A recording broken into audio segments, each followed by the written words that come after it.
As I stepped into the abandoned asylum, a chill ran down my spine, but it wasn't from the drafts of cold air that swirled through its empty corridors.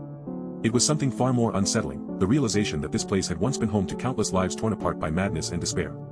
I'd received the call from Dr. Elvira Vex, a renowned expert in psychiatric facilities, asking me to investigate strange occurrences within these walls.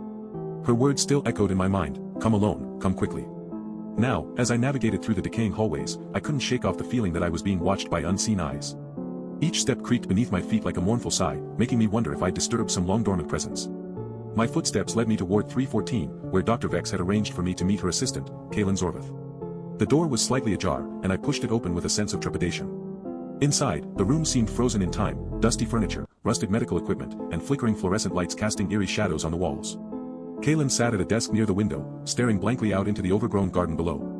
Her gaze didn't waver as I entered, but her eyes held an unnerving intensity that made me feel like a specimen under examination. Dr. Vex burst into the room, flanked by two burly men who seemed to be in their early 20s, perhaps new attendants. Their faces were impassive, with an air of detachment that sent shivers down my spine. Dr. Vex's expression was just as unsettling, her eyes seemed sunken, and her smile twisted into a macabre grimace.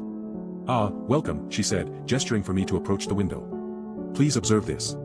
As I stepped closer, Kaylin continued staring out at the garden, her fingers drumming an insistent rhythm on the desk's edge. The men flanking Dr. Vex watched us with the same detached gaze, their expressions mirroring each other like twins. The overgrown garden beyond the window seemed to be shifting, tendrils creeping in through cracks and crevices as if attempting to reclaim this abandoned space.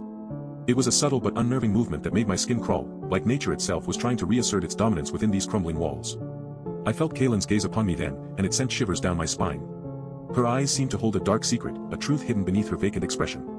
I knew in that moment that something terrible was brewing within this asylum, something that threatened not only our sanity but the very fabric of reality itself. And as Dr. Vex began to speak, her words dripping with an unsettling cadence, I realized that we were all mere pawns in a game whose stakes were far more sinister than any of us could imagine.